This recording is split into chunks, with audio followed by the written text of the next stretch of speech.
Olá, seja bem-vindo, seja bem-vinda.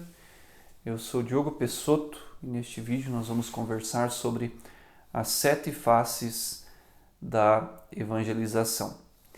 Desde agora eu quero te convidar a curtir este vídeo e a compartilhá-lo com as pessoas que se interessam pelo tema. Também não esqueça de deixar aqui o seu comentário, a sua pergunta e as suas sugestões de tema para os próximos vídeos que nós vamos produzir. Você também pode se inscrever aqui, se você está acompanhando este vídeo pelo YouTube, pode se inscrever em nosso canal, ativar as notificações para sempre ser atualizado sobre os novos vídeos postados.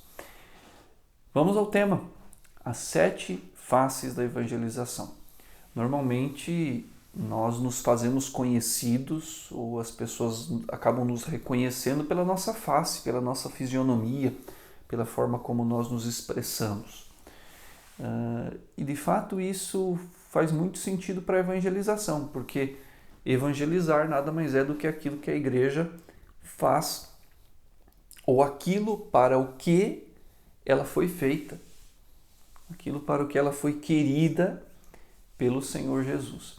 Nesse sentido, vale salientar que há quase 2 anos, a Conferência Nacional dos Bispos do Brasil publicou as diretrizes da ação evangelizadora para o período de 2019 a 2023. E lá, nestas diretrizes, os bispos do Brasil utilizam uma imagem muito interessante para se referir à comunidade eclesial missionária, ou aquilo que tem se chamado de pequena comunidade. A imagem é a da casa. E esta casa possui 4 pilares: pilar do pão, pilar da palavra, o pilar do serviço e o pilar da ação missionária. Bom, como toda e qualquer casa, os pilares que sustentam uma casa são essencialmente importantes. Sem os pilares não é possível construir uma casa. Mas é igualmente correto afirmar que os pilares normalmente não são percebidos visualmente. A depender da casa, os pilares estão escondidos pelas paredes ou pela estrutura da casa. Mas eles estão ali, eles são reais e sustentam a casa. O que aparece então para as pessoas quando veem uma casa? As paredes, o telhado, o acabamento da casa. É sobre isso que a gente vai falar hoje. As faces da evangelização têm a ver com aquilo que é percebido pelas pessoas, aquilo que é visto pelas pessoas. E como nós estamos falando de igreja, tem a ver com aquilo que a igreja faz, como ela se apresenta para o mundo, como ela se apresenta para as pessoas, e não só para quem está fora da igreja, mas especialmente para quem está dentro da casa. Ou seja, falar de faces da evangelização tem tudo a ver com a imagem desta casa, porque evangelizar nada mais é do que anunciar alguma coisa que está sustentada por princípios, que são esses pilares. Mas aquilo que é anunciado, aquilo que é manifesto, aquilo que é expresso pela igreja, vem justamente de encontro à sua missão, que é a missão de evangelizar. Bom, a primeira face, então, da evangelização é uma face que nós poderíamos chamar de querigmática. Você pode até anotar isso, depois isso vai servir para você estruturar a sua percepção de como a sua comunidade, como a sua paróquia, como o seu movimento, a sua pastoral, tem de fato contemplado essas faces. Voltando à primeira face da evangelização, é a sua face querigmática. Querigma é uma palavra grega que significa anúncio. Normalmente, no contexto cristão, nós associamos esta palavra ao primeiro anúncio, ou seja, aquele anúncio original que uma pessoa recebe ou o anúncio do qual ela faz uma experiência e essa experiência acaba sendo significativa para ela. Bom, portanto, querigma tem a ver com um anúncio, que é o anúncio de Jesus Cristo. Papa Francisco, na exortação apostólica Evangelii Gaudium, afirma categoricamente que sem o querigma não é possível falar de uma igreja em processo de renovação. Sem o querigma não é possível falar de uma igreja que sempre está retornando ao Evangelho. Por quê? Porque o querigma é justamente o núcleo, é o centro, é o cerne da mensagem do Evangelho. Então, Diogo, o que é esse tal de querigma? Querigma nada mais é do que o amor do Pai que foi manifestado, foi concretizado em Jesus Cristo e que é comunicado a nós pelo Espírito Santo. Ou seja, é a experiência de Deus. Papa Bento XVI afirma lá no seu primeiro documento como Papa, na carta encíclica Deus Caritas Est, ele afirma que no início do ser cristão não há uma decisão ética, não há um raciocínio, serei cristão porque é bom ser cristão. Não, mas há um encontro e esse encontro muda a vida da pessoa e ela então passa a perceber que ser cristão não é apenas resultado de uma decisão, mas é resultado de um encontro com a pessoa de Jesus Cristo. Portanto, a face querigmática da evangelização tem a ver com todas aquelas atividades, todas aquelas ações, todos aqueles eventos, todas aquelas iniciativas, todo aquele processo de uma comunidade, de uma paróquia que visa a anunciar explicitamente a pessoa de Jesus Cristo. Não só a sua pessoa como uma ideia, mas a sua vida, suas obras, ou seja, compartilhar uma experiência. Papa Paulo VI, na exortação apostólica Evangelii Nunciandi de 1975 já dizia: sem este anúncio explícito de Jesus não existe evangelização. Portanto, a primeira face da evangelização é a face querigmática, face do anúncio explícito de Jesus Cristo. A grande pergunta que você pode fazer aí é a seguinte: no seu trabalho pastoral, na sua comunidade, na sua paróquia, esta face querigmática de fato é percebida pelas pessoas? De fato, esta face querigmática existe? Ela é atualizada? Ou ela está um pouco esquecida, um pouco deixada de lado, como se a casa tivesse sem uma parede? Fica aí uma pergunta para a gente pensar. Segunda face da evangelização é a face litúrgica. Os primeiros cristãos celebravam a Eucaristia como o memorial, como a atualização da presença de Jesus que morreu e ressuscitou para a nossa salvação. É fato que, por exemplo, o sacramento da Eucaristia é a fonte e o ápice, o ponto alto da vida da Igreja. Isso está afirmado lá no Concílio Vaticano II, por exemplo. De modo que sempre quando nós celebramos os sacramentos, a gente não está cumprindo ritos mecânicos, não está fazendo um teatro, não está cumprindo apenas um preceito, como ir à missa aos domingos, como batizar uma criança apenas porque ela deve ser batizada. Cada sacramento celebrado, cada celebração eucarística da qual nós participamos é um encontro da comunidade com Jesus e, consequentemente, o encontro da comunidade com ela mesma, para que ela possa revisar a sua vida, verificar em quais os pontos que necessitam de conversão. Por isso que a liturgia é uma das faces da evangelização. Ela não é só o que nós fazemos, ou ritos que nós realizamos, ou do qual nós participamos. A liturgia é transformadora, a liturgia é evangelizadora. É a igreja que se evangeliza a si mesma. Entendeu isso? A liturgia é uma das faces da evangelização por meio da qual a igreja se evangeliza a si mesma. Porque aquele que evangeliza, eu e você, que trabalhamos numa comunidade, trabalhamos numa pastoral, estamos inseridos nos trabalhos eclesiais, aqueles que evangelizam também precisam ser evangelizados. E a liturgia é o espaço da evangelização. É mais ou menos como se a gente pensasse se toda a missa da qual eu participo, ela de fato oportuniza, me motiva a minha conversão a Deus e depois a minha conversão aos irmãos.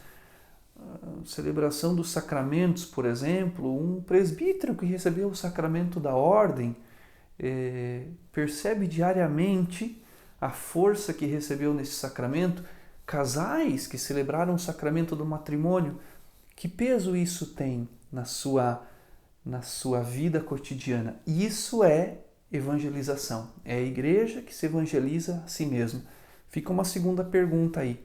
Essa dimensão litúrgica que existe nas nossas comunidades, nas nossas paróquias, de fato ela é efetivamente evangelizadora ou ela é apenas a repetição mecânica de alguns ritos, é apenas a repetição mecânica de alguns procedimentos que nós fazemos, acaba se tornando apenas um preceito? Fica aí uma pergunta para que a gente possa pensar. É uma questão importante. A parede litúrgica da evangelização, ela está de fato em pé ou ela está aí um pouco deformada, precisando de um restauro? Bom, a terceira face da evangelização é a face formativa. Normalmente, nas nossas comunidades, uma das coisas de que mais se fala é a necessidade de formação. As pessoas querem conhecer mais, querem saber mais. Algumas vão até estudar teologia, outras vão fazer cursos, outras vão participar de eventos formativos, são chamadas a encontros de formação por meio das suas pastorais, dos seus movimentos, enfim, como a gente queira chamar. Bom, por que esta é uma face evangelizadora? Como a face litúrgica. Cada evento formativo, cada processo formativo daqueles que já estão inseridos num trabalho paroquial é altamente evangelizador, porque deve ser transformador. Se for apenas acúmulo de conhecimento, nós cairemos aí numa expressão que tem sido muito utilizada, que é a da obesidade mental. Nós acumulamos muito conhecimento, mas esse conhecimento não desce para o coração e muito menos vai para a ação. Logo, quando a gente pensa na formação ou pensa nesta face formativa da evangelização, a gente está dizendo que toda formação deve trazer em si mesma esta semente para a ação. Por isso ela é evangelizadora. Não é apenas transmissão de conteúdo, não é apenas acumular conteúdo intelectualmente falando, mas é vivenciar uma experiência. Hoje se tem dito muito que o termo formação acaba não sendo mais devidamente adequado para esse processo. Hoje se fala muito mais de imersão. O que é uma imersão? De fato é uma experiência. É quando eu salto, por exemplo, no mar e eu permito que a água do mar me envolva completamente. Isso é imersão, né? É mergulhar. Isso é uma experiência, não é apenas formação no sentido de receber um conteúdo. Portanto, fica também aqui a pergunta: como estão os processos formativos na nossa comunidade, na nossa pastoral, no nosso movimento? Eles são apenas exigências? Olha, se você não fizer a formação, você não pode fazer isso, né? Olha, se você não fizer a formação, você não pode falar tal coisa. Olha, se você não fizer a formação... Veja, é como se nós estivéssemos condicionando a nossa experiência de Deus a um curso que nós fazemos. É evidente que a formação é importante e é evidente que a formação é essencial. Nós precisamos aprofundar o nosso conhecimento de Deus para servir melhor, evidentemente. Deus nos deu inteligência para que nós pudéssemos usá-la a seu serviço e a serviço dos irmãos. Porém, o aspecto formativo, ele nunca é um fim, ele nunca é o fim da evangelização, não é a finalidade da evangelização. Ele é sempre uma face da evangelização. A face mostra alguma coisa que está dentro. O que está dentro é a própria pessoa de Jesus Cristo. Portanto, a formação, ela é sempre meio para um fim. Ela nunca pode ser condição, ela nunca pode restringir a experiência das pessoas que estão numa comunidade, numa paróquia, numa pastoral ou no movimento. Fica aqui a pergunta: os nossos processos formativos de fato são evangelizadores, são transformadores ou são apenas transmissão de conteúdo? Talvez uma pergunta mais específica e mais provocativa. Quando eu e você, nós participamos de um evento formativo, seja ele qual for, nós saímos com um desejo maior de ir ao encontro dos irmãos, de ir ao encontro das pessoas necessitadas do Evangelho e mais, nós saímos com um desejo pessoal de conversão ao Evangelho ou simplesmente nós entendemos esses eventos ou percebemos estes eventos como um peso, como um fardo, como uma exigência que me pesa, que não tem sentido nenhum para mim? Fica aí esta pergunta para nós pensarmos. Bom, a quarta face da evangelização é a face diaconal da evangelização. Você pode até escrever aí, face diaconal. O que significa diaconal? Bom, a palavra diaconal lembra diácono, que nos leva até uma palavra grega, que é a palavra diaconia, que significa serviço. A palavra diaconia significa serviço. Ou seja, toda a dimensão da caridade, da promoção dos irmãos, do serviço aos irmãos. É aquela atitude de Jesus na última ceia, de lavar os pés dos seus discípulos como atitude fundamental de serviço. Isto é diaconia. Portanto, todo o serviço que promove os irmãos, que lava os pés dos irmãos, que defende a sua dignidade, que promove o bem-estar, que promove o bem comum, que luta pela dignidade da pessoa humana, tudo isso é face da evangelização.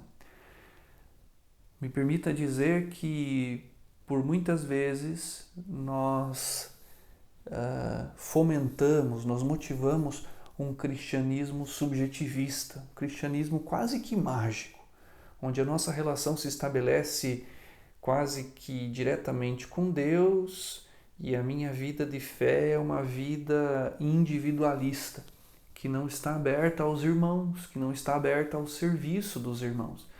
E há até algumas críticas bastante infundadas sobre isso, no sentido de que a igreja não deve se meter nesses assuntos sociais, políticos, de dignidade humana, de cuidado dos pobres. Veja que, de fato, essa é uma compreensão totalmente descabida e reduzida do Evangelho.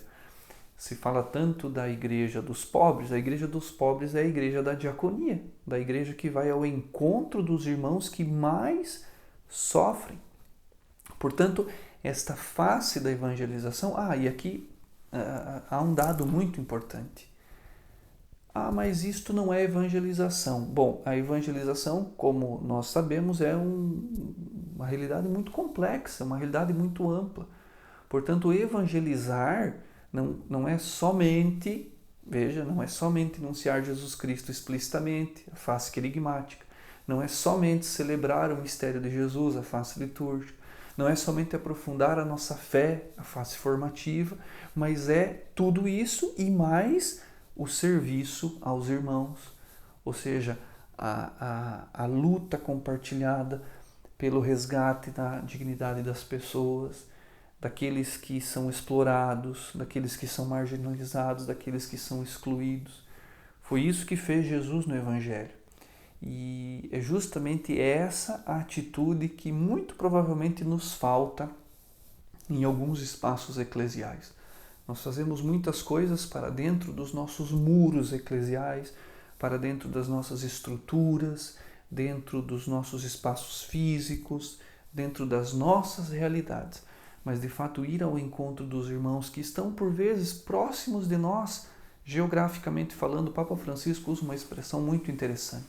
Nós precisamos sair às periferias existenciais e geográficas. O que significa isso?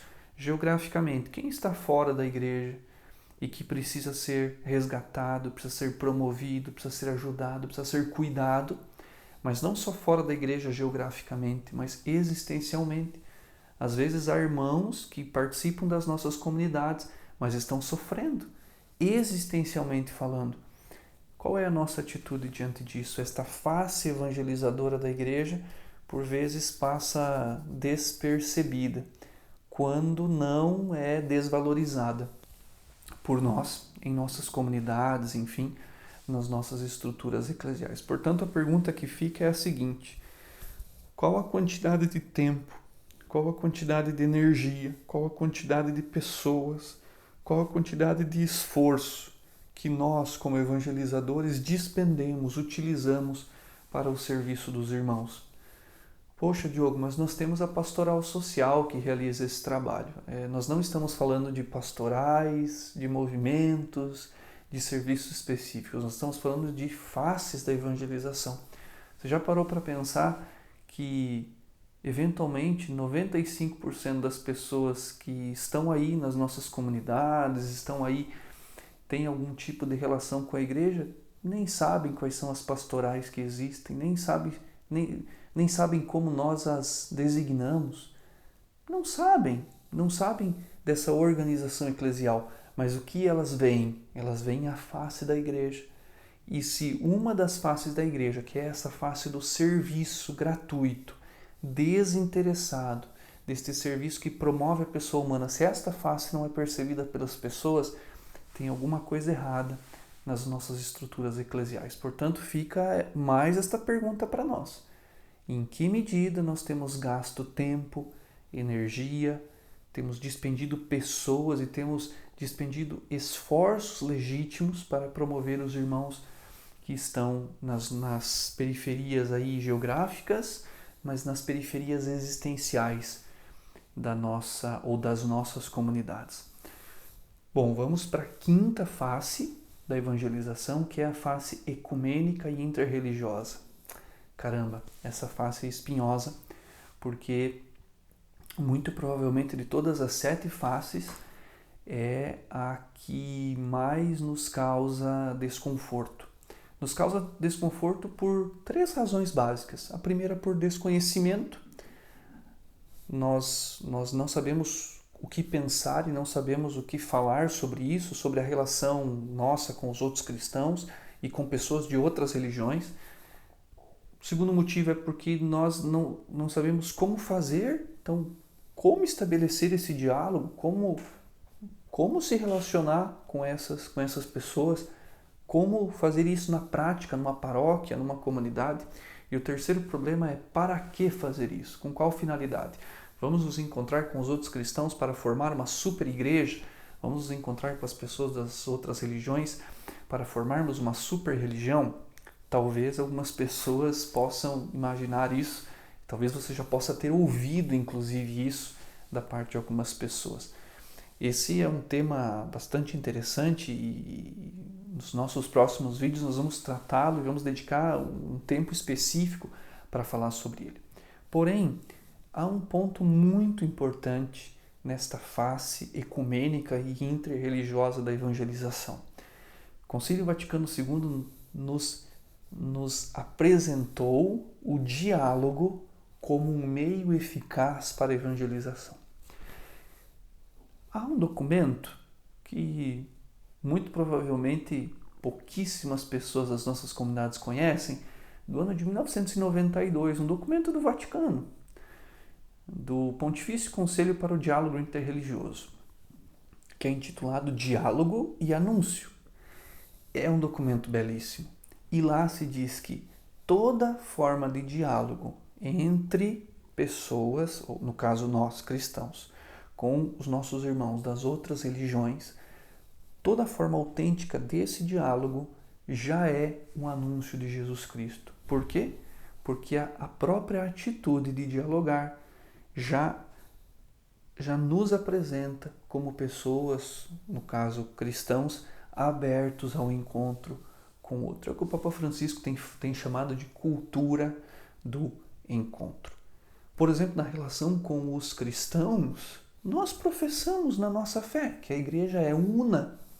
Se a igreja é una, na visão de Deus, todos nós somos seus filhos e todos nós somos membros da igreja. Ou você acha que a nossa divisão em não sei quantas mil ou dezenas de milhares de igrejas, por exemplo, que nós temos no Brasil, vamos pensar em termos de mundo, ou será que Deus é menos Deus?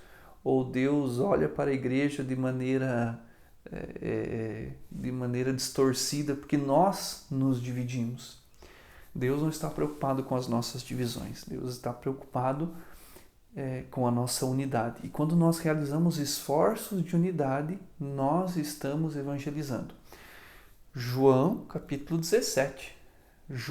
Jesus, antes da sua paixão, reza ao Pai e diz: Pai, que todos sejam um, como eu e tu somos um. Para quê? Para que o mundo creia. Olha só, portanto, a unidade dos cristãos é condição para que o mundo creia. As relações fraternas entre cristãos e pessoas das outras religiões é uma condição para que a igreja seja de fato, ou melhor, tenha credibilidade no mundo, que a mensagem do evangelho tenha credibilidade. Se o evangelho nos leva à divisão, que evangelho é esse que é proposto para que as pessoas creiam, inclusive por nós, pela igreja?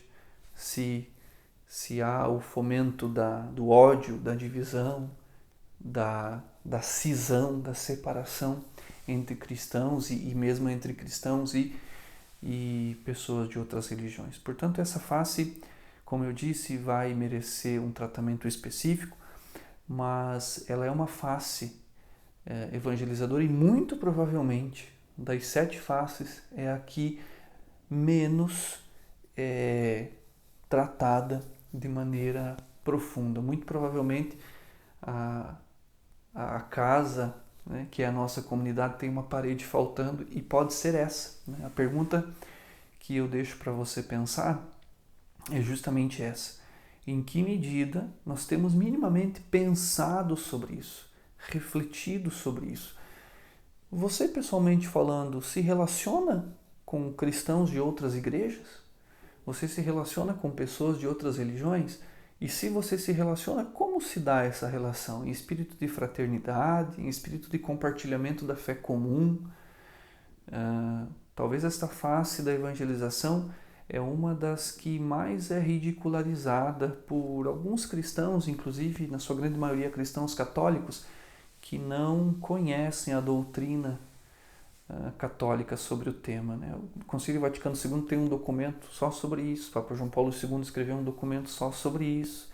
Todos os papas do pós-concílio trabalharam pela unidade dos cristãos e, por vezes, nós negligenciamos isso. Muito provavelmente, nas ruas próximas à sua casa, nas ruas que estão aí próximas à sua comunidade, se você trabalha numa paróquia, numa comunidade, muito provavelmente há várias igrejas cristãs, não é verdade?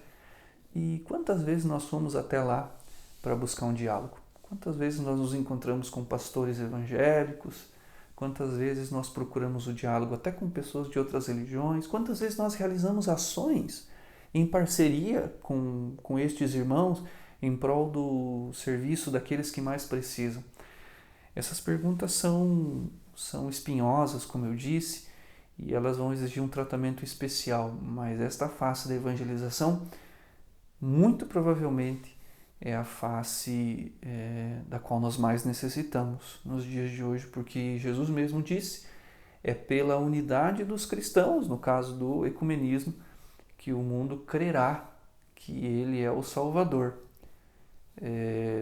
Nossa evangelização com certeza será mais credibilizada, terá mais crédito, se a unidade dos cristãos for uma realidade. Quinta face da evangelização é a face comunicacional. Comunicacional lembra comunicação. Antigamente, as igrejas, as grandes igrejas, vamos pensar aí desde a Idade Média, as grandes catedrais, e até algum tempo atrás e ainda hoje, a igreja no seu trato, na sua relação com as diversas realidades, foi encontrando meios de se comunicar com as pessoas.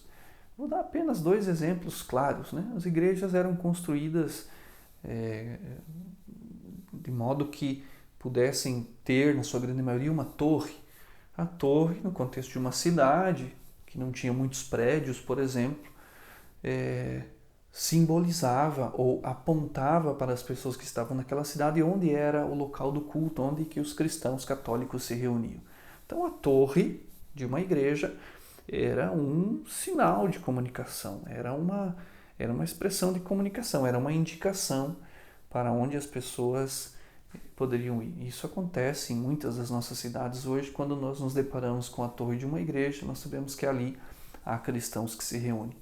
Mas se não bastasse a torre, vieram os sinos. Então os sinos era também um aviso sonoro quando as celebrações iriam ocorrer, no horário próximo à celebração ou em alguns horários específicos do dia, os sinos eram tocados para lembrar as pessoas, para comunicar às pessoas que era preciso se reunir para o culto, ou para a missa, ou para a sua oração em família. Veja como questões que nos parecem tão simples acabaram sendo pensadas como instrumentos de comunicação dentro do nosso contexto cristão. Bom, e hoje? Falar de uma face comunicacional da evangelização é dizer o seguinte: como nós, enquanto paróquia, enquanto comunidade, enquanto pastoral em movimento, estamos utilizando os meios de comunicação disponíveis para comunicar o Evangelho. Não é mais possível hoje negar que a tecnologia exerce uma influência enorme sobre as pessoas. As pessoas estão hoje quase que todo o tempo do seu dia, pelo menos boa parte do seu tempo livre, elas estão imersas no mundo digital. Nós, enquanto igreja, estamos inseridos nesse ambiente também para evangelizar. Não nos esqueçamos que este ambiente digital é um ambiente real, as pessoas estão ali. Mas ele é sempre um meio, ele é sempre uma ponte para o estabelecimento de conexões, de relações. Ora, se o cristianismo, se nós enquanto cristãos queremos evangelizar para promover um encontro entre as pessoas e Deus, entre as pessoas e a pessoa de Jesus Cristo, este espaço digital ou outras ferramentas de comunicação são espaços privilegiados para que anunciemos a pessoa de Jesus Cristo.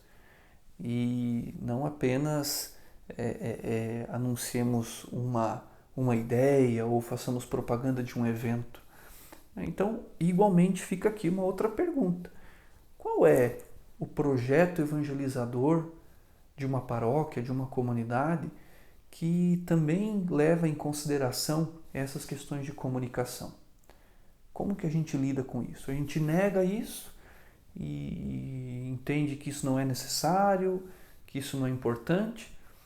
Ou como a gente se posiciona nesses espaços? Como a gente utiliza de fato esses espaços de maneira que o Evangelho possa chegar às pessoas? São tantos e tantos testemunhos hoje de pessoas que, por exemplo, por um vídeo do YouTube como esse, ou por uma mensagem de WhatsApp, ou pela conversa com alguma pessoa que conheceu nesse mundo digital, por exemplo, a pessoa de fato fez uma experiência de Deus, né? E depois eventualmente foi para a sua comunidade, se encontrou com outras pessoas, compartilhou essa experiência. Portanto, vale a pena repensar esta face comunicacional da evangelização. Normalmente, nós tendemos sempre a chegar atrasado, ou seja, depois que as coisas acontecem, nós enquanto igreja vamos correr atrás para nos atualizarmos, né? Digamos assim. Fica, portanto, a pergunta: como evangelizar neste âmbito comunicacional, mas como fazer isso também de maneira efetiva, né? Sem que isso de fato seja um peso ou simplesmente porque nós temos de estar ali. Mas hoje, infelizmente, quando nós negligenciamos essa face da evangelização, nós estamos deixando de anunciar o Evangelho a tantas e tantas pessoas. Bom, vamos chegando ao final. A sétima face da evangelização é a face administrativo-financeira. Caramba, Diogo, isso tem a ver com evangelização? Tem tudo a ver com evangelização.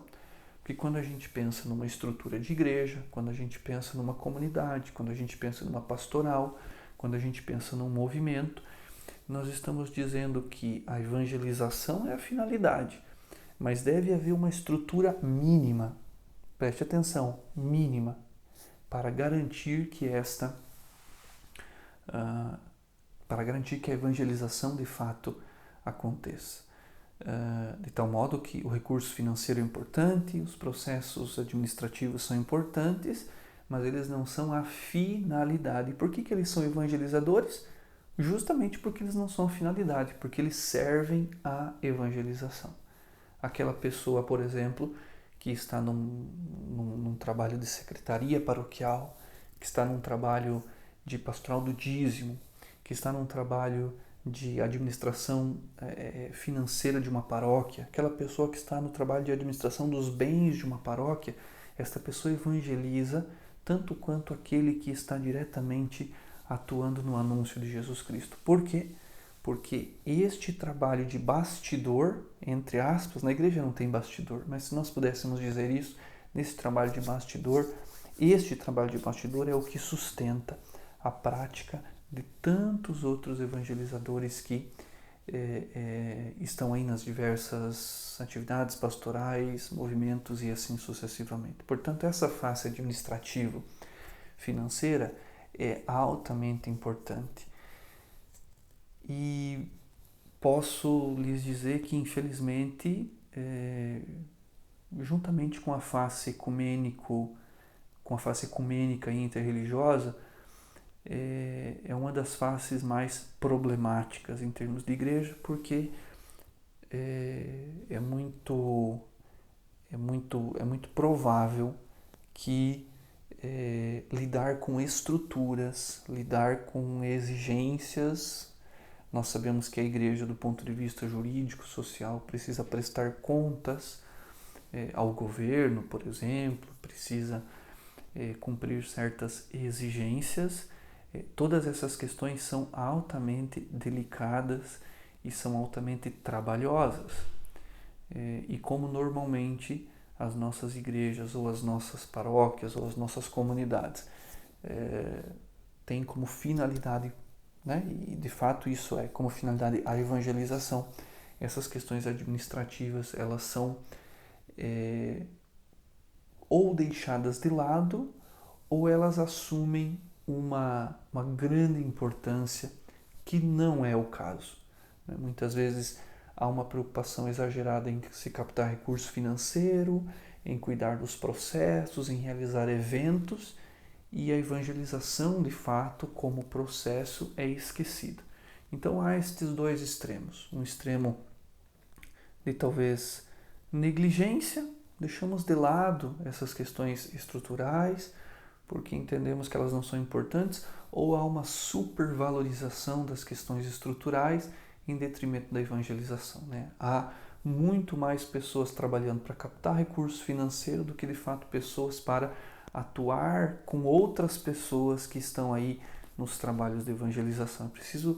É preciso encontrarmos um equilíbrio nisto tudo. E fica de fato a pergunta, em que estágio nós estamos? Nós lidamos bem com essas questões administrativo-financeiras ou de fato isso é mais um problema? De fato isso é mais mais um elemento que nos faz gastar energia, nos faz gastar tempo, nos faz gastar um esforço que poderia estar sendo aplicado em outra esfera da evangelização. Fica essa pergunta para a gente pensar. Bom, chegamos ao final, recapitulando então a primeira face, querigmática, a segunda face, litúrgica, a terceira face, formativa, a quarta fase é face diaconal, ou seja, do serviço à pessoa humana, a quinta face, ecumênica e interreligiosa, a sexta face, a comunicacional e a sétima face, administrativo-financeira. Quero encerrar esse vídeo te deixando mais uma pergunta. Anota aí. Dessas 7 faces da evangelização, quais delas de fato ocorrem satisfatoriamente na sua paróquia, na sua comunidade, na sua pastoral, no seu movimento e quais não ocorrem? Puxa vida, algumas ocorrem, outras não ocorrem. Ok. Como avaliar isso? Como perceber isso?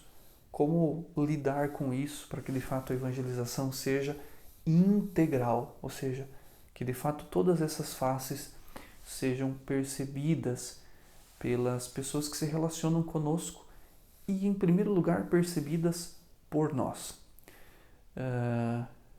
E aqui uma deixa importante: cada uma dessas faces pode gerar um projeto evangelizador na nossa paróquia.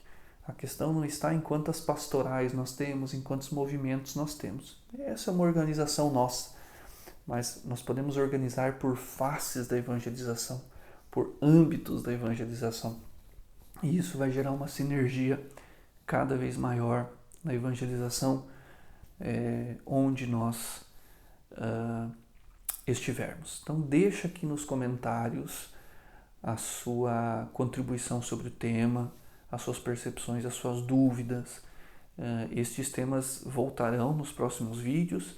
Muito provavelmente nós teremos uma série só sobre as faces da evangelização. Vamos trabalhar cada uma das faces em detalhes, como articular isso, como perceber isso, como identificar esta face, como potencializar esta face. Mas eu gostaria de te convidar a deixar aqui já nos comentários as suas percepções e a compartilhar com as pessoas que trabalham com você, mesmo com padres, com diáconos, ou seja, com aquelas pessoas que estão inseridas no trabalho pastoral, para que a gente possa construir juntos, melhor dizendo, um conteúdo, uma percepção que seja cada vez mais integral, porque a evangelização é um processo de fato complexo. Não esquece do seu comentário, não esquece de compartilhar e nós nos vemos no próximo vídeo.